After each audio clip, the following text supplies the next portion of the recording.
तो चलिए बच्चों, आज की क्लास स्टार्ट करते हैं। आज हमारा थर्ड लेक्चर है और उम्मीद करती हूँ आपने पिछले 2 लेक्चर जरूर देख लिए होंगे और मेरी बात को मान रहे होंगे, डेली का काम डेली कर रहे होंगे। तो थॉट ऑफ द डे से क्लास को स्टार्ट करते हैं। आज का हमारा थॉट ऑफ द डे है, तू रख यकीन बस अपने इरादों पर। तू रख यकीन बस अपने इरादों पर, तेरे हौसले तेरी हार से तो बड़े होंगे। तेरे हौसले तेरी हार से तो बड़े होंगे। अब मेरी एक बात को याद रखना और ध्यान से समझना। कई बार क्या होता है, हमारी लाइफ के अंदर सपने बहुत बड़े होते हैं और हमने सोच रखा होता है हमें ये करना है, ये करना है, लेकिन हम कुछ टाइम बाद डीमोटिवेट होने लग जाते हैं और उस चीज से नीचे आने लग जाते हैं। तो अगर आपके साथ भी ऐसा होता है ना, तो एक बार ये काम करके देखना, आपको बहुत ज्यादा चेंज नजर आएगा। क्या करना है, जहाँ पे आपकी आंखें बार बार पड़ती है, जरूरी नहीं है ऐसी जगह कि आपके उस नोट को कोई देख सके, आप अपने अलमीरा में लगा लो, सबसे बेस्ट जगह। और उसमें एक लाइन लिखना, क्यों फिर हार गई, और क्वेश्चन मार्क। तो जब भी आप नेगेटिव होगे ना, ये लाइन आपको दर्शाएगा, ये लाइन आपको याद दिलाएगा कि हारना मना है। इस बारी हारना नहीं है, जो काम सोचा है वो करना है और मैं करके ही मानूंगी, मैं हार नहीं सकती और हार नहीं सकता। तो इस बात को हमेशा याद रखना और कभी भी हारना नहीं है। थक जाओ तो आराम कर लेना, लेकिन चलना जरूरी है। चलोगे तब भी तो आगे बढ़ोगे ना। ठीक है, समझ आ रही है मेरी बात? चलो अब आगे कंटिन्यू करते हैं। आज का हमारा लेक्चर बड़ा इंटरेस्टिंग रहेगा क्योंकि आज हमारी क्लास बिल्कुल एंड होने वाली है, चैप्टर फर्स्ट खत्म होने वाला है। तो आज का जो हमारा टॉपिक रह गया था वो है फॉरेन ट्रेड। हम पिछले 5 टॉपिक को कवर कर चुके हैं। अब फॉरेन ट्रेड के अंदर ना 3 पॉइंट आ गए, इसको बड़े ध्यान से समझना। क्या बात है बच्चे, जब हम, जैसे मैंने आपको पहले बताया था, ब्रिटिश रूल के आने से पहले हम काफी अच्छी वर्ल्ड वाइड रेपुटेशन अर्न कर चुके थे। हमारा गुड्स के अंदर काफी ज्यादा नाम था। मैंने इंडस्ट्रियल सेक्टर में भी आपको बताया था कि हम इंडस्ट्रियल सेक्टर में भी काफी अच्छा ज्यादा ग्रो कर रहे थे। हाथ के बने प्रोडक्ट की हमारी नाम थी, हम इतना जाने जाते थे। प्रीशियस स्टोन्स हो गए, काफी सारे प्रोडक्ट्स थे। अब क्या हुआ, जब ब्रिटिशर्स आए तो उन्होंने हमारी धीरे धीरे सारी चीजें खत्म करते रहे। तो फॉरेन सेक्टर कैसे छोड़ेंगे, तो सबसे की रोल होता है एक इकोनॉमी के बढ़ने का। तो इंडस्ट्रियल सेक्टर को तो तबाह किया, इंडस्ट्री खत्म तो फॉरेन ऑलरेडी खत्म। तो इसने क्या काम किया, ध्यान से समझना। Net exporter of primary products and importer of finish goods. किसी भी इकोनॉमी के लिए बहुत ज्यादा अच्छा होता है अगर वो ज्यादा से ज्यादा एक्सपोर्ट करे। उसको कहते हैं बीओपी, उसका सरप्लस हो रहा है। किसी भी इकोनॉमी के लिए ये गलत बात हो जाती है कि अगर उसके इंपोर्ट ज्यादा है, इसको बोलते हैं डेफिसिट बीओपी हो रही है। तो क्या हुआ बच्चे, हमारी इकोनॉमी का बीओपी तो सरप्लस हो रहा था, हमारी इकोनॉमी में एक्सपोर्ट्स तो ज्यादा हो रहे थे, लेकिन ये भी अब हमारे लिए गलत था। कैसे गलत था, क्योंकि अब जो हम एक्सपोर्ट कर रहे थे ना, वो किसका एक्सपोर्ट कर रहे थे, प्राइमरी प्रोडक्ट्स का। यानी अब हमारे को एक्सपोर्टर बना दिया गया था कच्चे माल का, जैसे कॉटन हो गया, सिल्क हो गया, वूल हो गया, जूट हो गया, इन सब का हम रॉ मटेरियल का क्या कर रहे हैं, एक्सपोर्ट कर रहे हैं।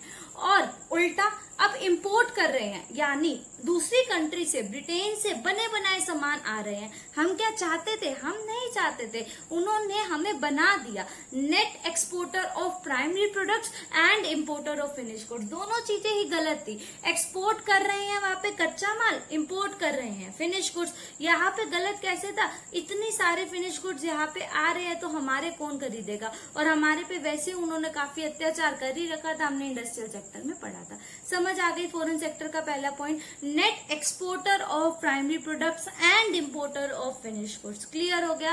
रॉ मटेरियल तो एक्सपोर्ट कर रहे थे और बना बनाया माल, जैसे कॉटन एक्सपोर्ट की, कॉटन के कपड़े इंपोर्ट कर लिए, वूल के कपड़े इंपोर्ट कर लिए। तो ये पॉइंट आ गया, क्लियर हो गया तक। Net exporter of primary products and importer of finish goods. जब भी पॉइंट बोल रही होगी जरूर बोलना। अभी लगेगा दीदी इतनी बार बुलवाती है, मैम इतनी बार बुलवाती है, बाद में आपको पता चलेगा कि अरे इससे बोलने से तो हमारे पॉइंट याद हो गए। ठीक है, चलो अब सेकेंड पॉइंट की तरफ देखते हैं। हमारा सेकेंड पॉइंट आ गया बच्चों, monopoly trade under the British Raj.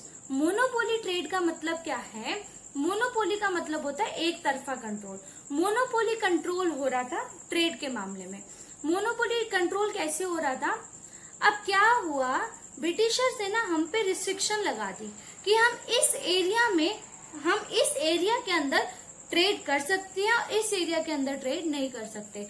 50% trade की रिस्ट्रिक्शन लगा दी, जैसे यहाँ पे शो हो रहा है, और बाकी की हम ब्रिटेन में ही कर सकते हैं, और बाकी के जो परसेंटेज है वो भी कुछ 3-4 कंट्रीज में कर दिया कि इनके अलावा हम कहीं पे नहीं कर सकते। तो जिसके कारण हमारा एरिया बहुत कन्फाइंड हो गया और हमें काफी ज्यादा फिर से प्रॉब्लम आने लगी।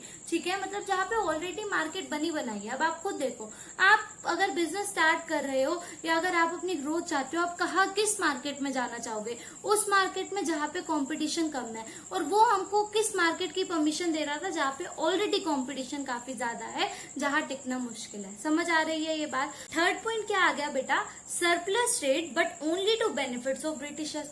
अब इस बात को ध्यान से समझना। सरप्लस ट्रेड हमारा फायदे का तो हो रहा था, जैसे मैंने अभी आपको बताया, एक्सपोर्ट ज्यादा हो रहे थे, इंपोर्ट कम हो रहे थे, ट्रेड में बेनिफिट्स तो मिल रहे थे, लेकिन ये बेनिफिट्स हो किसके हिसाब से रहे थे? सारे ब्रिटिशर्स के हिसाब से। अब देखो, अगर किसी सरकार को किसी भी चीज से फायदा मिलता है और प्रॉफिट होता है, वो प्रॉफिट किसको देता है? अगेन लोगों को ही देता है, लोगों तक इनडायरेक्टली वे में पहुंच जाता है। लेकिन ये सरकार किसकी थी? ब्रिटिशर्स की। ये भला किसका चाहती थी? ब्रिटिशर्स का। तो अब क्या हुआ? फायदा तो लिया इंडियन से, लेकिन इस फायदे का रिटर्न किसको दिया? अगेन ब्रिटिशर्स को। किस तरीके से दिया? जैसे दो पॉइंट इसके अंदर आ जाएंगे कि जब वॉर हो रही थी ना, तो वॉर के इक्विपमेंट्स और वॉर में जो सिपाही थे वो घायल हो रहे थे, उन्हीं का इलाज करने में, और वो सिपाही किसके थे? ब्रिटिशर्स वाले, हमारे इंडियंस के नहीं। वहां पे सारा पैसा जा रहा था और अपनी एडमिनिस्ट्रेटिव पॉलिसी को बहुत ज्यादा स्ट्रॉन्ग करने पे काम कर रही थी। इसका मतलब क्या होता है कि एक ऐसा मैनेजमेंट, एक ऐसा प्रॉपर मैनेजमेंट जो सारी चीजों को संभाल रहा हो। तो गवर्नमेंट की जो एडमिनिस्ट्रेटिव पॉलिसी थी उसको इतना स्ट्रॉन्ग करने पे लगी हुई थी, सारा पैसा वहां लगा रही थी। बात समझ आ गई आपको? इसी के ही 1 नंबर का या 3 नंबर का भी क्वेश्चन आ सकता है, ड्रेन ऑफ इंडियाज वेल्थ क्या होती है? ड्रेन ऑफ इंडियाज वेल्थ अभी बताया, हमारी इंडिया की जो वेल्थ थी, हमारी इंडिया की जो पूंजी थी, उसका क्या हो रही थी? निकासी हो रही थी, वो जा रही थी, बीच में छेद हो गया था जिसमें से सारी की सारी पूंजी जा रही थी किसके पास? ब्रिटिशर्स के पास। तो इसके अंदर क्या पॉइंट लिखेंगे? Same point. किस तरीके से जा रही थी? कि वॉर के सारे पैसे वहां वॉर में पैसे लग रहे थे, या फिर एडमिनिस्ट्रेटिव पॉलिसी को ठीक करने में। फायदा किसका हो रहा था? हम मतलब सरप्लस किसका था? इंडिया का। और जा कहा रहा था? ब्रिटिशर्स के पास, ब्रिटेन में। समझ आ गया? यहाँ तक क्लियर हो गया? फॉरेन ट्रेड के 3 पॉइंट कराए। पहला पॉइंट जल्दी, net exporter of primary products and importer of finish goods. Second point आपको क्या बता दिया बेटा जी? Monopoly trade under the British Raj. Third point आपको क्या बता दिया? मोनोपोली कंट्रोल भी बोल सकते हो। थर्ड पॉइंट क्या बता दिया? Surplus trade but only to benefits of Britishers. यहाँ तक क्लियर हो गया? समझ आ गया? इसमें क्वेश्चन और क्या आ सकता है? फॉरेन ट्रेड का तो डायरेक्ट आ सकता है, ड्रेन ऑफ इंडिया वेल्थ भी पूछ सकता है। क्लियर है? अब इसके अलावा जो आप लोगों का एक क्वेश्चन बनता है, हमने पूरे चैप्टर में ये समझ लिया, ब्रिटिशर्स ने हमें ये गलत किया, ब्रिटिशर्स ने हमारे साथ में ये धोखा किया, ब्रिटिशर्स ने हमारे में इस चीज में कमी दी, एग्रीकल्चर, फॉरेन, इंडस्ट्रियल, सब में ही पड़ा। अब हम समझते हैं क्या ब्रिटिशर्स ने हमें कुछ अच्छा दिया? मोस्ट इम्पोर्टेंट क्वेश्चन ये तो लगा लो, काफी बार आता है। क्या ब्रिटिशर्स ने हमें कुछ अच्छा भी दिया हमारी इकोनॉमी को? बिल्कुल दिया बेटा जी। वो देना तो नहीं चाहती थी, उसका इंटेंशन तो बिल्कुल भी नहीं था, लेकिन गलती से ही सही, इनडायरेक्टली वे में ही सही, दे तो दिया। अब आप खुद देखो, अगर आप किसी को यहाँ पे काम में रख रहे हो और बोला आप मेरे वाला काम करो जो मैं आपको दे रहा हूँ, उसके अंदर जो टैलेंट आ रहा है वो थोड़ी ना छीन सकते हो, उसकी नौकरी छीन सकते हो, बट जो उसको एक्सपीरियंस मिला है वहां से वो तो नहीं छीन सकते। तो यही वाला पॉइंट था। अब उसने क्या किया, मैंने आपको बताया था, इंडस्ट्रियल सेक्टर को डेवलप करने के लिए रेलवे को इंट्रोड्यूस किया था, ताकि उसका सामान बहुत जल्दी एक जगह से दूसरी जगह पे पहुंच जाए। अब इसी के अंदर क्या हुआ, जब उसने इन रेलवे को इंट्रोड्यूस किया तो हमारी रेलवे की जो ट्रैक थी वो तो बीच ही रही है, वो तो उखाड़ के नहीं लेके जा सकते। तो हमने बोला रेलवे को इंट्रोड्यूस किया तो इसमें हमें काफी ज्यादा बेनिफिट्स मिले। सेकेंड, इसी में ही अच्छा क्या दे दिया, एम्प्लॉयमेंट अपॉर्चुनिटी मिली। जब वो इंफ्रास्ट्रक्चर को डेवलप कर रहे थे तो हमारे लोगों को काफी सारा काम मिल रहा था। उन्होंने बार्टर सिस्टम को भी खत्म किया, जो हम गुड्स के बदले गुड्स ले रहे थे, उन्होंने मॉनेटरी एक्सचेंजेस को लाया कि आप गुड्स के बदले गुड्स को कम करो। और ये एक इकोनॉमी के लिए सबसे बड़ा ग्रोथ पॉइंट था कि हमने बार्टर सिस्टम को क्या किया, रिड्यूस कर दिया। अब इसमें ही हमने पिछले पॉइंट्स में ही पढ़ा था कि कमर्शियल आउटलुक दिया था फार्मर को, चाहे उसने नील की खेती का नजरिया दिया था कि नील की खेती करो, कमर्शियल करो अपनी क्रॉप को। लेकिन अब फार्मर को ये चीज तो पता चल गई कि अगर हम अपनी फसलों को बेच रहे हैं तो किस प्राइस पे बेचे, क्या मोल भाव कर सकते हैं, मार्केट में क्या प्राइस चल रहा है। तो इस नजरिए को दे दिया कि हाँ, आप एक काम इस तरीके से भी कर सकते हो। अभी तक सिर्फ अपने लिए कर रहे थे, अब आप ये काम इस हिसाब से भी कर सकते हो। अब एडमिनिस्ट्रेटिव पॉलिसी, अभी जैसे मैंने बताया, इस पे भी काफी काम किया अपने फायदे के लिए था कि उस टाइम पे कोई भी इंडियन हमें हिला ना सके।